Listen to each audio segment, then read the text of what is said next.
Welcome to the Irish Farmers Journal Weekly Podcast. Hello and welcome to this week's podcast. I'm Hannah Quinn Mulligan. Coming up on the show this week. Now, some of us might be suffering from Brexit fatigue by this stage, but with less than 10 months to go before B-Day, we hear how farmers in England are feeling. I think there's a nervousness from the farming sector full stop, and that would be mirrored in the combinable crop sector. We're no clearer on exactly what the deal is going to be. We all feel we need a close trade relationship with Europe going forwards. And sustainability.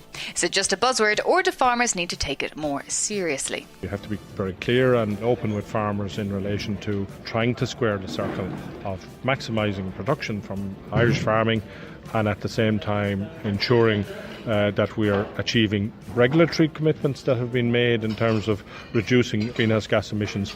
But first, there's been concerns that a deal to conclude the Mercosur-EU trade deal could shortly be happening. The impending deal is likely to have a knock-on effect for the European Union beef trade, and it comes in addition to concerns over a 5% cut to the future of the Common Agricultural Policy, CAP, budget. Our correspondent Phelim O'Neill spoke to Commissioner for Agriculture Phil Hogan on the issues. Well, of course, everybody wants to see simplification of the Common Agricultural Policy, and of course this is my priority since I began here, and I'm determined to work with the Member States and with farmers to make sure that this is a reality. And we will be having a special presentation now with the help of the Joint Research Centre at the next Council meeting in order to explore where is the landing ground for many of the issues that we wish to simplify.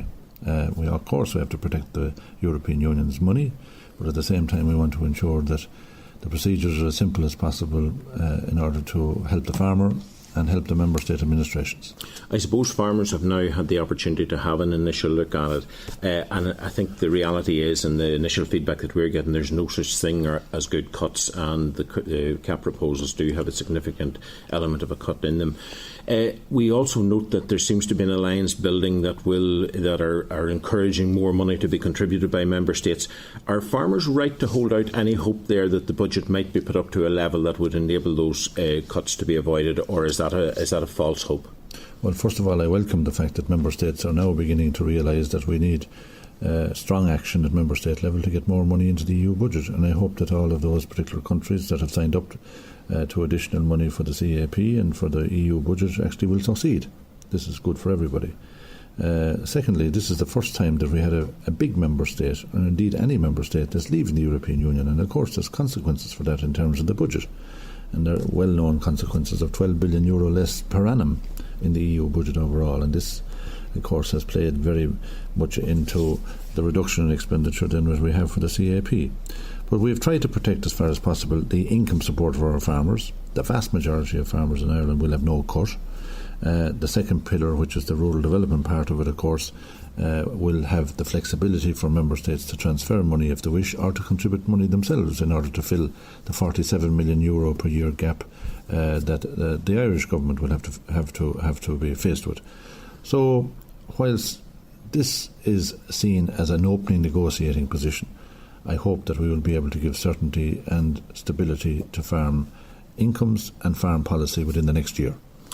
I suppose moving on, the other big cloud that hangs over Irish agriculture is the imminent Brexit, the departure of the UK and one of our major markets.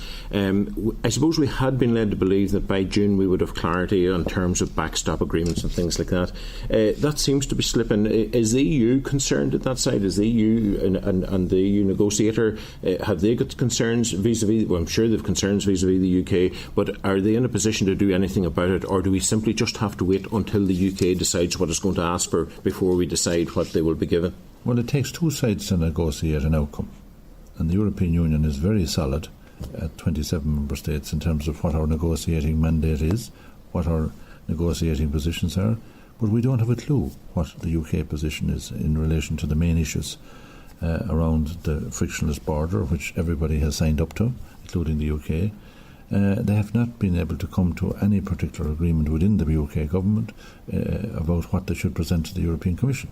And this is an appalling situation, and we hope that in the next few weeks, between the House of Commons votes and the White Paper from the United Kingdom, that the reality will dawn that we need to get proposals that will bring about a solution based on the joint report that was agreed by the United Kingdom and the European Union last December, which included the backstop for the island of Ireland. And yet it doesn't seem to be happening. What will the EU do if the UK just simply doesn't get to a point where it's going to come up with proposals that might be acceptable? We're going to face the unpalatable situation of no deal. It takes two sides to come to an agreement. And if we don't know from the European Union perspective what the United Kingdom position is, well then how can we come to an agreement? So we're faced with a situation now where, as every day passes, that we have a no-deal scenario is very much a possibility. And you think that is now a real possibility at this stage? It's very dangerous to allow this situation to drift on as it has been for the last number of months by the United Kingdom. We need a reality check now at this stage, and I'm very pleased to see that some members of the House of Commons realise this, but hopefully that the British government and the Prime Minister will be able to bring both sides of our government together in order to get the necessary proposals under consideration that can bring about a deal. I suppose, and we seem to be only talking about threats to farmers here in this conversation, but the other one that hangs over us, or a cloud that's in the background that never seems to go away, is the whole issue of the Mercosur discussion. I note there was a round concluded last week in Uruguay. Good progress was reported. I noticed also actually in the DG Trade website that they made no reference to beef at all. I'm not sure if that's a good thing or a bad thing. Is it your estimation that a trade deal with Mercosur is now imminent this year, or is there still a huge gap to be bridged there, much bigger than perhaps has been suggested? There is a big gap to be bridged. We laid down a marker before Christmas that there were 7 key policy items that had to be agreed from the point of view of the European Union in order to have a deal. We are nowhere near resolution of these particular 7 issues, and the negotiations that we had at technical level last week did not make much progress in any of those particular 7 areas. So I don't see the basis of an end game in these negotiations at the moment. That's, I suppose, then what we're saying there is that the soundings that have been coming through press contacts in Brussels here really has been, I'm not comfortable using the term fake news, but certainly there's been an element of spin on it to suggest that an agreement is very, very close indeed. Well, I haven't been reading the papers about what has been said about the Mercosur, but all I can say is that there's a long ways to go in the landing ground from the point of view of the European Union to convince the Mercosur countries of what they need to do on the 7 sensitive areas of cars, car parts, dairy industry, geographical indications, a good chapter on sanitary and phytosanitary issues.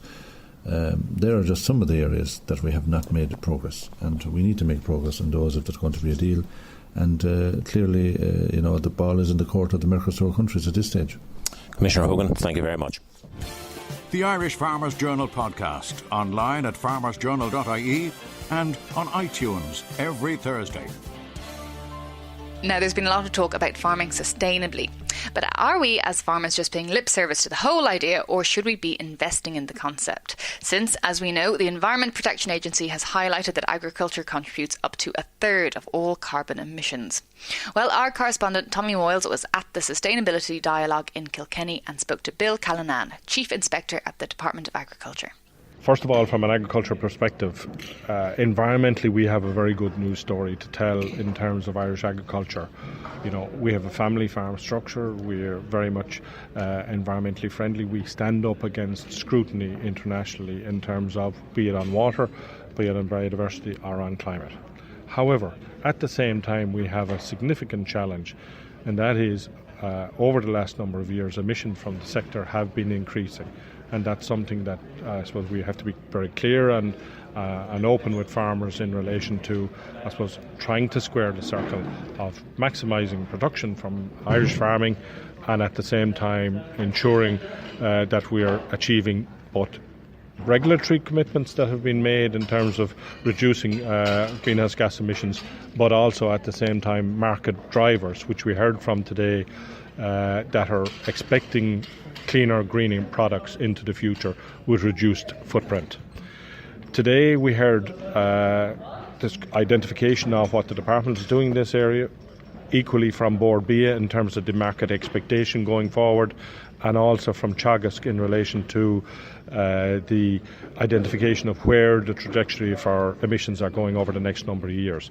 But most importantly, this was around a dialogue with industry, identifying the challenge, but trying to engineer an agreeable approach to this issue going forward that everybody can sign up to. Stay tuned, because still to come we have our future wish list for Father's Day and how farmers are feeling in England about Brexit. Farmers at mercy of rogue inspectors. In this week's Irish Farmers Journal, controversy continues as Minister and Department of Agriculture ignore farmers' claims of misconduct. As the dry weather continues, our specialists have essential advice for all farmers, including how to manage slow grass growth, supplementary feeding, and using surplus paddocks for grazing. And in Irish Country Living, we pay tribute to Myrtle Allen and republish her first recipes, which appeared inside the Irish Farmers Journal back in 1962. This week's Irish Farmers Journal is on sale today. Now, Father's Day might just have passed, but our agribusiness editor, Owen Lowry, spoke to Major Equipment, who might have some suggestions for your next wish list. He spoke to marketing manager Evelyn Murphy and the Irish sales manager Martin Walsh at the Irish Farmers Journal Industry Day on Tullamore Farm, and they told Owen how business was going. So far we've had a great start to the year, really. You know, it's been busy across the board between the grass toppers and tankers. Ireland would still be our main market, but probably the 60% really of everything will go abroad apart from that, and all markets really are up this year. Even with Brexit kind of looming and hanging over us, we've still had a great start to the year, so we're really happy. And so farmers, they're in they've had a tough and challenging spring, I suppose. How you find that the mood has improved, and are they out there looking to spend money again? Well, I think so. Martin would be out in the fields more so than me. I mean, it was a tough spring. Yeah, it's been a tough spring, but the rebound in the weather, and there's been a good rebound in sales. I think people had a lot of plans made from last year, machinery to change and update, and they're carrying on with their plans. Finance isn't the issue it was a few years ago. Prices are pretty good, and I suppose sometimes the weather throws up challenges, and machinery and new machinery and better machinery can help.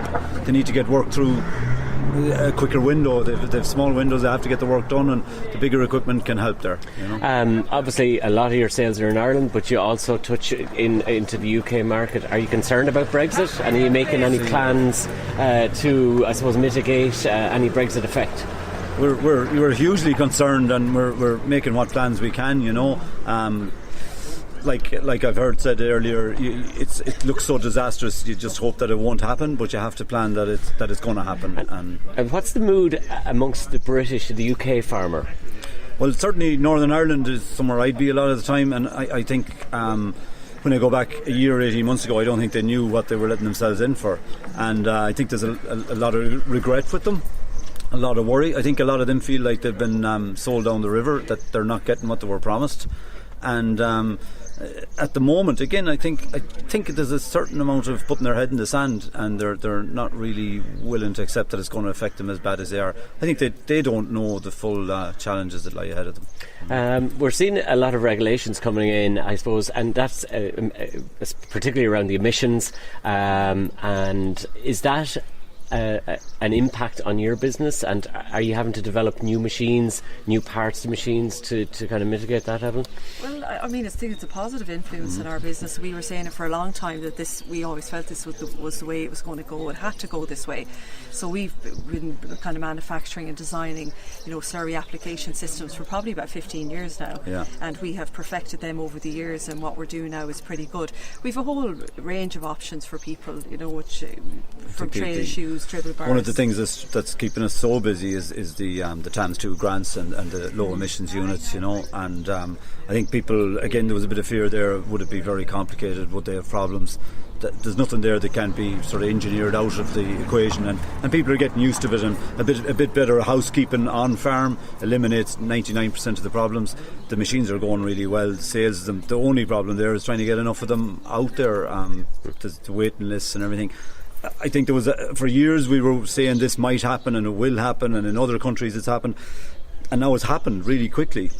I think the slurry derogation, which is just coming in next week, the implications of that means we're under ferocious pressure to get machines out in the ground before the end of June, so farmers can get working with the low emissions units, and that slurry derogation is just a game changer. I think now they see it's a reality. And overall, are you confident about the future of agriculture in Ireland? Yeah, we are. Well, look, it's great. It's great. Skills, but I think we are. Yeah, and even today was fantastic. You know, to get to see on the ground what's happening, and just to get the head up a bit and see what's going on. You know, great. It's great to talk to an Irish company making Irish equipment and selling it abroad. I think it's a hugely successful business, and I wish you all the best in the future. Thank you very much. We hope that you're enjoying this Irish Farmers Journal podcast. Find out more at farmersjournal.ie. Now, farmers in Ireland aren't alone in having concerns over Brexit. Our tillage correspondent Stephen Robb spoke to Tom Bradshaw, the NFU Combinable Crops Board chairman, about the fears and hopes farmers across the pond have. I think there's a nervousness from the farming sector, full stop, and that would be mirrored in the combinable crop sector. We're no clearer on exactly what the deal is going to be. We all feel we need a close trade relationship with Europe going forwards. So we're looking for a lot more clarity on what's going to be delivered in sort of as we leave and as Brexit is delivered. Some of our, I suppose, main areas of concern are the trade arrangement is number one, but also farming support. We seem to have a minister who's talking a lot about the environment and seeming to ignore food production. And really now, I guess as a sector, we are taking the initiative to try and drive the prominence of food production and what arable farming delivers to society and how important we are as a sector. Okay, and you're highlighting that with the recent launch. In fact, you just launched it today at Cereals of the Your Harvest campaign.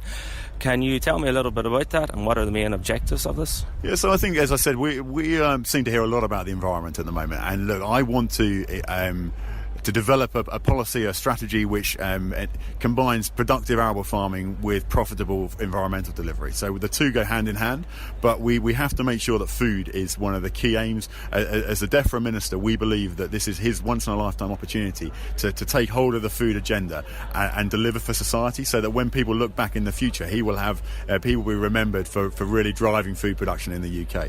And we're quite invisible as the arable sector, because our grains go into a lot of other product and they're not really not bought by the end consumer. So they'll buy milk, they'll buy pork, they'll buy whiskey, they'll buy beer, but actually the bedrock of that is the arable sector. So we're now trying to raise the political profile. We've launched the Your Harvest campaign today, which is really to members today, saying, look, this is what we'd like you to do. We want you to get your MPs on farm over harvest and really tell them, and the figures are quite astounding. 11 million loaves of bread are made every day to feed society, and 85% of that wheat comes from UK grain. So, we really have a fantastic story to tell, and we believe that once MPs understand the figures behind what arable farming delivers, then it'll be very difficult to ignore us, and hopefully we can raise ourselves up the political agenda.